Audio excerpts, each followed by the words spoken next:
was the reason why I stole away and cried.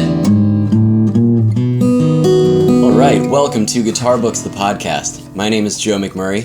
Today, I'm going to be talking about Beginning Fingerstyle Blues Guitar by Arnie, Berle, and Mark Galbo. This is another great find. It is a method book for learning to play fingerstyle blues guitar, both solo and accompaniment. This is the first fingerstyle blues book that I've come across that provides a great chapter on how to incorporate singing over your guitar playing in a blues context. The book is suitable for beginner fingerstyle players who can play their basic chords through to intermediate players. I blew through this book. The material progresses logically, and the exercises build on each other and lead perfectly into complete 12-bar examples. The majority of the book is focused on playing using an alternating bass, or in the Travis style. Rest assured, if you work through this book, you will build a solid fingerstyle blues foundation, and you'll learn a few cool 12-bar choruses. You will still need further instruction to develop your arranging and improvisation skills, learning how to put together a full, cohesive performance of the blues, as well as your tone, rhythmic feel, and fingering choices. You'll need to work with other books or with a teacher or something, or do video lessons, online lessons, something like that. So before I talk about this any further, I'm going to tell you about my new books. I just published my two new books, Fingerstyle Blues Guitar, an in-depth study of the 12-bar blues in the key of E major. This is absolutely related to Beginning Fingerstyle Blues, the book I'm reviewing today. But what is different about mine, it is focused on playing the blues, improvising over a monotonic bass rather than a Travis-style alternating bass. And that monotonic bass gives you a lot of freedom to improvise. It is also fun to be able to create cool bass lines underneath your playing, that sort of thing. The primary goal of these books is to quickly get you up and running and playing a 12-bar blues, improvising over choruses, multiple choruses, and putting together a full, cohesive performance of multiple choruses strung together. Check it out. It's great for absolute beginners, and the material runs through concepts that will be appealing to intermediate and advanced players as well. So these are available on Amazon as paperback copies or as an ebook. Also, my first book, Arranging for Fingerstyle Guitar, is available as an ebook through the link in the show description below. This is totally different than my blues books. This shows you how to take a simple lyrical melody and arrange it for fingerstyle guitar. You put all that pretty fingerstyle stuff underneath it, whether that's arpeggiation or simple bass notes or an alternating bass line or something more complicated. Check it out. So back to Beginning Fingerstyle Blues Guitar. After some introductory material covering blues history, form, rhythm, and picking hand technique, the book jumps right into exercises to develop your alternating bass technique. This is that Travis-style bass line.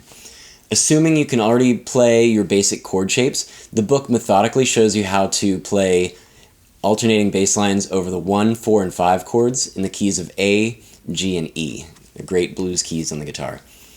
Each chapter presents a new layer of complexity, whether that's new melody note options, new rhythms, new fretting or picking hand techniques, new chord voicings, etc.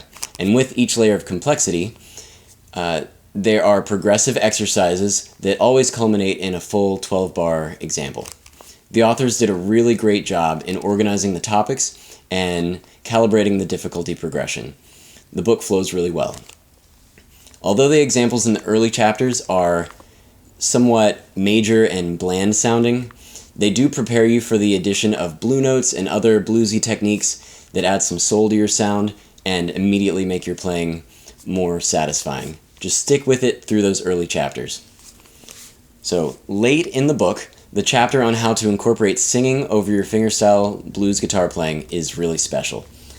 I'm sure that there's a book out there that talks about this, another book that talks about this, but this is the first one I've seen that really talks about how to sing over the blues and how to create that interplay between your voice and the guitar. So you will not learn anything about vocal technique or tone production, but you will learn about the call and response dance between your vocals and guitar playing. You will learn how to accompany your vocal lines, the call, and then play a guitar riff or chordal response. First, the vocal melody is provided in standard notation and on the accompanying CD. You'll want to learn to sing this melody. Then the guitar part is provided, which you will learn separately before adding the vocals on top. Then the authors provide alternate response riffs that you can substitute into the segments of the tune where there aren't any vocals. So generally you'll sing for a couple bars, and then there's a couple bars of space where you can make up a lick or a little chordal riff or something like that. That's the response. So players with more experience can improvise their own riffs in these response spots. Finally, you'll learn a few turnarounds that you can substitute into bars 11 and 12. Turnarounds are really fun. They give you that classic blues sound. In my books, in book 2 of Fingerstyle Blues Guitar, you will learn a lot about turnarounds. But this book gives you a few great turnarounds to get started with. So by the time I was finished with this section, I was really jamming out, improvising, and having fun with the example tune. Moving on, the book culminates with 5 complete blues tunes that incorporate everything you've learned, and they jumpstart your blues repertoire. 4 of these tunes are traditional and 1 is an original. 3 are vocal tunes and 2 are instrumental. Beginning fingerstyle blues guitar provides both treble clef and tablature for each arrangement. Minimal fretting hand fingering is provided. It's sometimes written into the music, sometimes provided in tiny chord charts written above the music, and sometimes discussed in just the text. Picking hand fingering is only provided in the music for the first chapter, although you can always tell which notes should be played with your thumb by looking at the treble clef, and those bass notes have down stems. The skill of choosing sensible fingering is really, really important to your long-term success as a fingerstyle guitarist, and you will need to look elsewhere to further develop this skill. Finally, the recordings of the examples are available on an included CD. These will obviously be very helpful to many readers. So that's my overall synopsis of the book. I'm going to jump into it. I'm going to flip through it and play some of the tunes and the examples, and I'll talk about how to use this appropriately. So here we go. So as I mentioned earlier, the book opens up with an introduction about the authors and how they met, some history about the origins of the blues, the 12-bar form, keeping a steady rhythm, and just a tiny, tiny bit of technique for fingerstyle guitar, picking hand technique. And then we jump in. So we're preparing to play our first blues, and they're going to jump right into teaching you how to play a Travis-style bass line. There are a few easy examples here. I still think if you really want to learn Travis-style, there are a few books that are incredible for that. Things like Travis Picking from Scratch by Bruce Emery, and a few other books, the Chet Atkins Guitar Method, things like that. So here we go. I'll go ahead and play this for you. So we're going to start out over an A major chord, and we're going to play an alternating bass line. So here we go. 1, 2, 3, 4. And then it's going to have you play just your picking hand fingers. You're just going to play the melody notes, which are just notes from the chord that you're holding down. So you're not going to change anything about your fretting hand. So it's just the 2, 3, 4, 2, 3, 4, 2, 3, 4, 2, 3, 4. Then we're going to put it all together. So we're going to keep that alternating bass line going with the melody now. 1, 2, 3, 4, 2, 3, 4.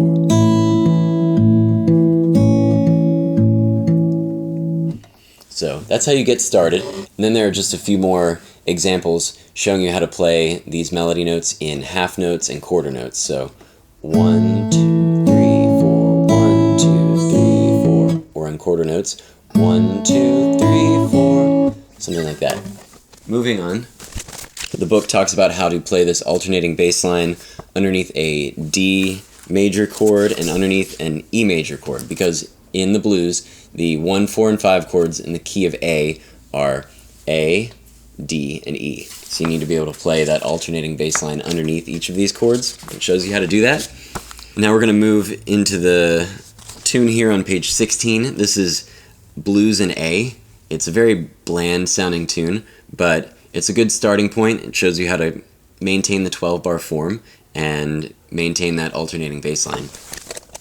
Here we go. 1, 2, 3, 4.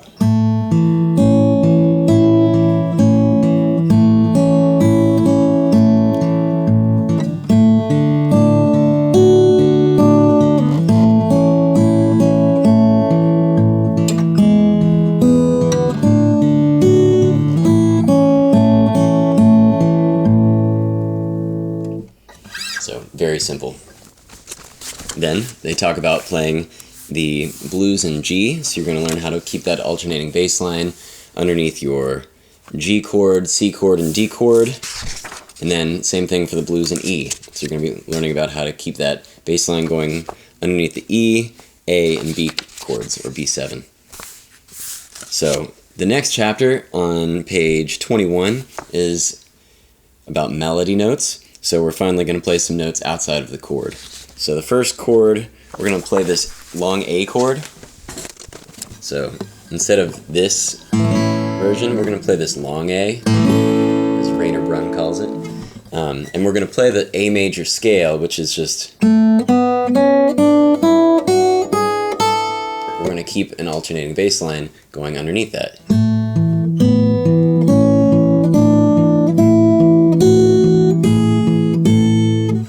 So that's how you can incorporate other melody notes. And then the book will show you how to play those A major scale notes over the 4 and 5 chords in the key of A major. Now, the A major scale does not sound bluesy. It's the major scale, so everything's going to continue to sound bland. You work on, there's some exercises playing over the A, D, and E chords, and then there's a blues in A with melody notes. This is on page 26. Here we go. 1, 2, 3, 4.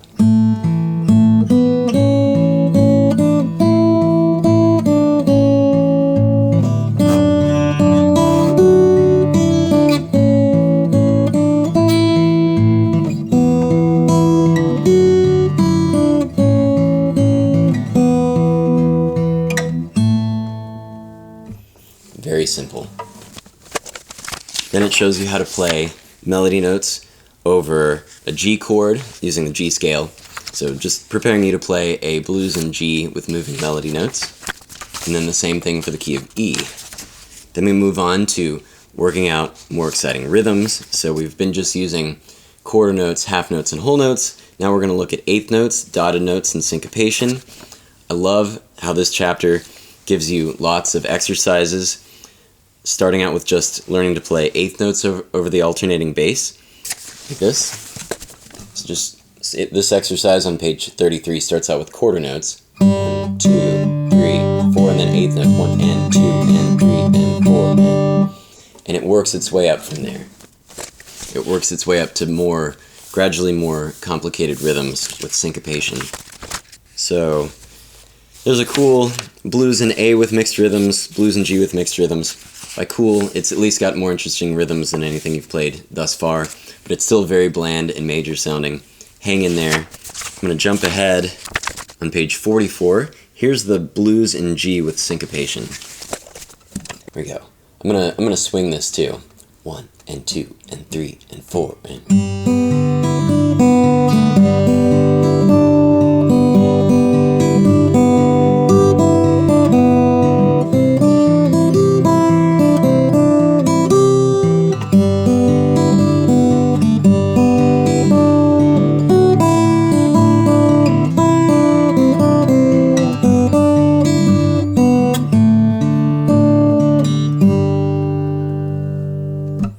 So it sounds a little bit like ragtime now.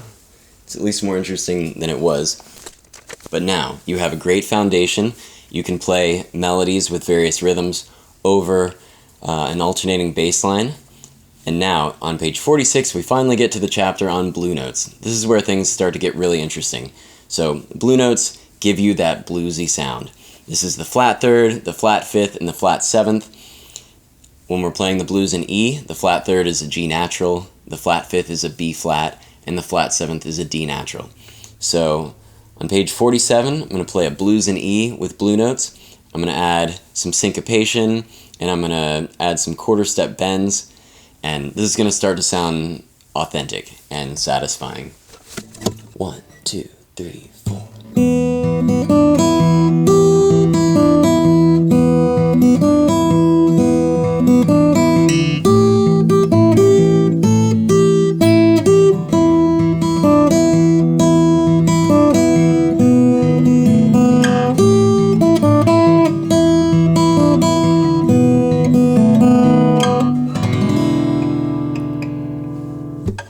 Starting to sound better.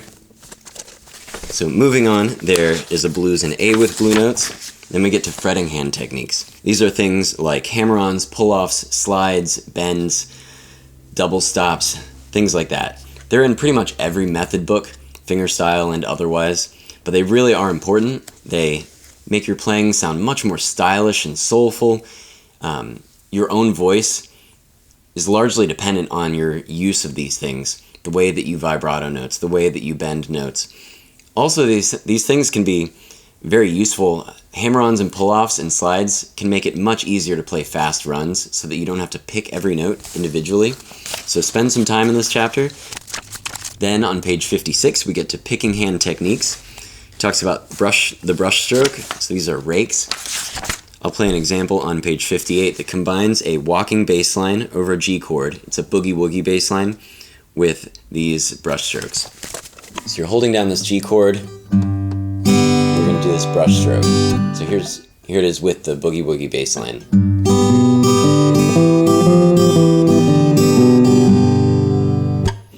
So he has an entire blues in G with a walking bass and a blues in E with a walking bass. So I like to use these walking bass lines. Sometimes if I'm playing a blues in a performance, maybe I'll play a few vocal melodies or lyrical melodies instrumentally, and then maybe I'll take an entire chorus where I just play bass line and chord stabs, and this chapter gives you some nice ammunition to be able to do that. Then we get to the next chapter, which is playing chords in the higher positions. These are inversions. So you probably already know how to play an E7 like this, or adding your pinky, but you can learn some new inversions from this book, so maybe with an alternating bass line. Maybe you can play this one, or this one, or this one. You can play little melodies.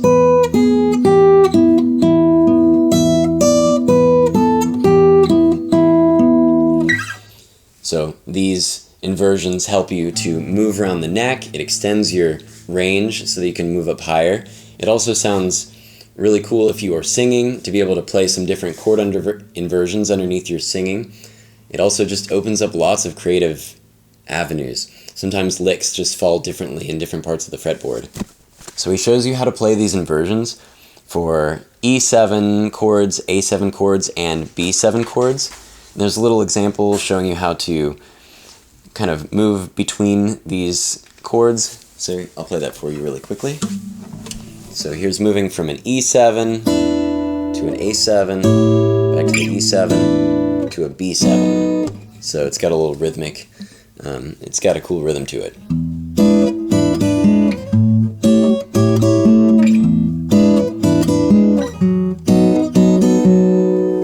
So it just helps you get some practice learning how to use these new inversions and connect them. Moving on to the next chapter, there's a lot of information on vamps. So these are short repeating phrases that can be used as intros or to connect to new sections or a new tune altogether.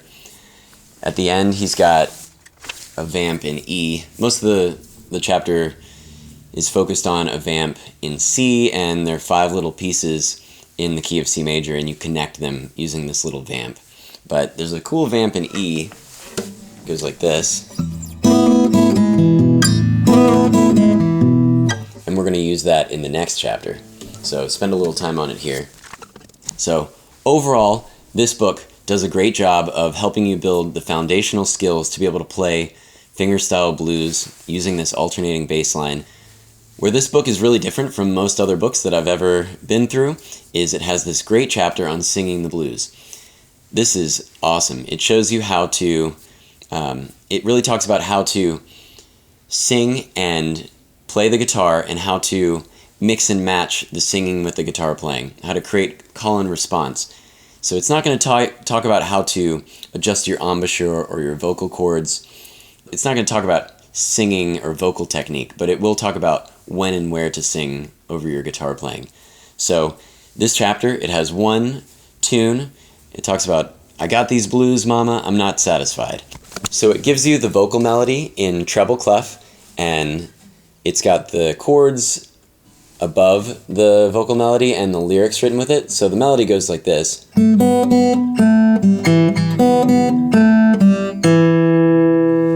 can add a monotonic bass line like I do in my books.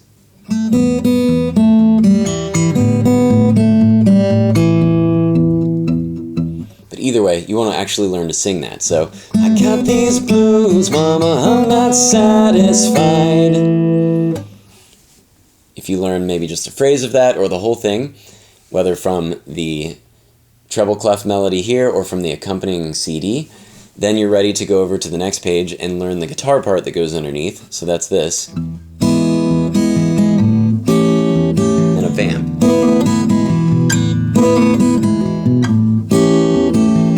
It goes on, but then you're able to actually sing this. So I'll go ahead and sing it. 1, 2, 3, 4. I got these blues, mama, I'm not satisfied. Got these blues, mama, I'm not satisfied. Well, that's the reason why I stole away and cried.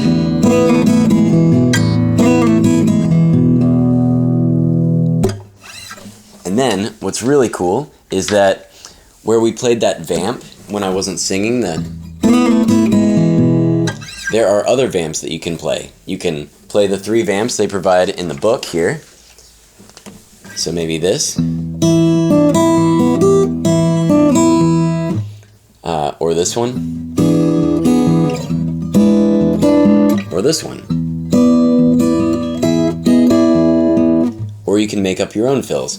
But that's how you really start being creative while you're playing the blues and accompanying yourself. You might sing the same way that you normally do, the same lyrics, but you can play different fills or responses in the spaces where you're not singing. So then finally, well, here I'll play a line and I'll use the first fill here. Well, I got these blues, mama, I'm not satisfied. So it works really well. Next, we've got turnaround fills. These are awesome. They help kick you back to the beginning of the tune. They have that classic bluesy sound. So the first one here is... So you start that in bar 11, and it kicks you back to the beginning of the tune. There are a couple other fills, but I'll go ahead and play this whole tune, and I'll use a couple different fills, and I'll use a turnaround at the end. I'll also use a turnaround to get me started, so here we go. I've got these blues, mama, I'm not satisfied. I've got these blues, mama, I'm not satisfied. Well, that's the reason why I stole away and cried.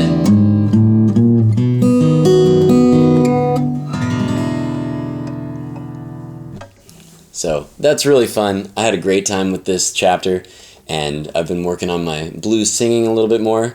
I'm more of a guitar player, but it's still fun to do this. So moving on to the final chapter here, there are 5 blues pieces.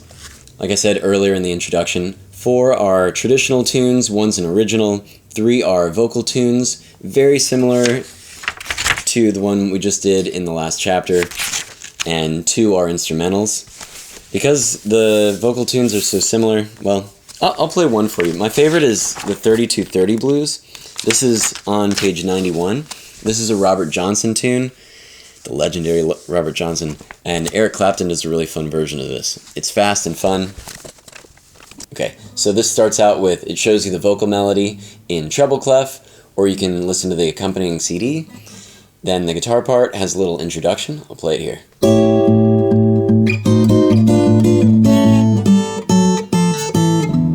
If I sent for my baby, man and she don't come. If I send for my baby, man, and she don't come. All the doctors and the hot springs sure can't help me none.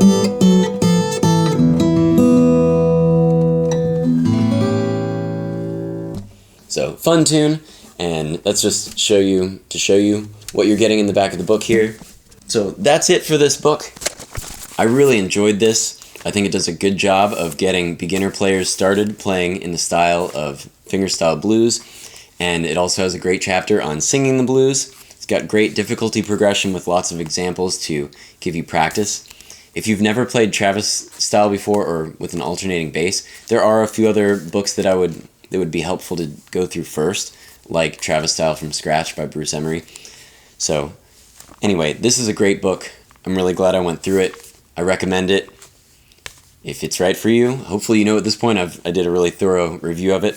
So before I let you go, in the same vein of fingerstyle blues, please check out my new books, Fingerstyle Blues Guitar, an in-depth study of the 12-bar blues in the key of E major, Book 1 and Book 2. It's essentially one long book split down the middle. These focus on playing the blues with a monotonic bass so that you can really have maximum freedom to jam or improvise and accompany yourself. I spent the last 10 months working on these, and I'm really excited about it. I worked with some of my students to make sure that the examples worked for them, and I'm really happy with how this turned out. So it starts out just showing you how to play a monotonic bass line in the key of E major, and then it very, very slowly and gradually adds in melody notes. So on the first string, like things like that, and then on the second string, then on the first and second strings combined, etc. It moves very, very slowly and gives you lots of practice. In the third chapter, you start to learn about syncopation and more interesting rhythms. So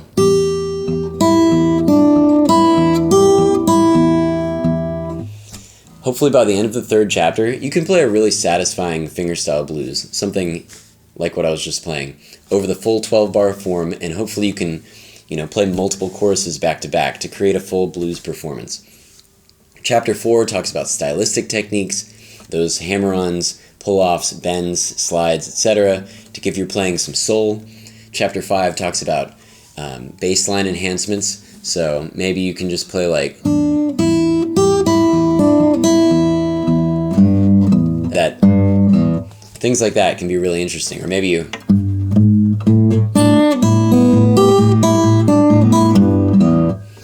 the bass line enhancements can really make playing fingerstyle blues fun, because then you're when you're not playing a melody, you can play something more interesting in the bass line. And in that same vein, when you're not playing a cool melody, you can play little chord stabs. So chapter 6 talks about playing little chord shapes over the monotonic bass line. Maybe this.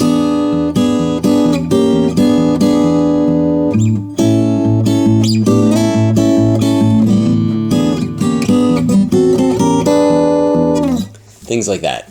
So I love using those chord stabs or bass line driven ideas. I like using those sometimes just after a lyrical melody line that I play. Maybe I play a couple bars of melody and then something more rhythm section driven. Maybe I play a few full choruses of melody and then I play a full chorus of rhythm section focused playing. It can really help mix things up, and it keeps it interesting for your listeners.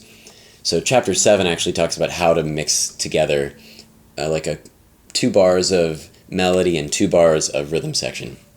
And that gets you to the end of book 1. Book 2 gets into higher level ideas, things like the Dorian scale to create more interesting melodies, the minor third to major third roll. It's got a classic blues sound. It talks about triplet rhythms. It talks about playing in 12/8 time. It talks about adding a quick 4 chord in bar 2. It talks about, one of the most important chapters is chapter 13, I believe. It talks about how to put together a full blues performance, how to make a cohesive performance where you play multiple choruses. This is really important if you actually want to get out there and not sound like you're just rambling for 5 minutes. Finally, at the end, I show you how to play the blues in different keys and sometimes with alternate tunings. And the final chapter is using an alternating bass line, like in the Berle Galbo book that we just went through. And I wanted to do this to show you how you can take everything you've learned in the two books and you can apply that information to a blues with an alternating bass. It's actually pretty easy after you've been through the two books. So check these out. If you are a beginner blues player, it will quickly get you up and running with a focus on learning how to improvise and make up your own lines and choruses. And if you are an intermediate player or advanced player, still start in book 1, because this literally just starts on chapter 8. But start on book 1, and book 2 has a lot of the higher level stuff that you might want to get to. So these are available on Amazon as paperback copies or as an ebook. Also, don't forget about my first book, Arranging for Fingerstyle Guitar. This is available only as an ebook through my website. There's a link in the show description below. This shows you how to take a simple lyrical melody and how to add the fingerstyle stuff underneath. So arpeggiation, bass notes, maybe an alternating bass line, maybe a monotonic bass line. This shows you how to reharmonize or add different chords underneath the melody to make it really interesting, or to keep it interesting, because if you're not singing lyrics, sometimes if you have multiple verses in a fingerstyle tune, they can just sound the same. So you can always play melodic variations, but harmonic variations, changing the chords underneath, can be really fun to put into your playing. So I have a couple chapters on that, so check this out. And again, this is only available as an ebook through my website. So that's it for today. If you haven't subscribed to my channel, please do so. That way you'll get notifications about all my new videos. I've got a bunch of books I'm going to work through, and I'm going to get back to my topic talks, talking about fingerstyle related things, guitar things, gigging, fingernails, whatever. Yeah, so like this video, and I'll see you next time. Thanks.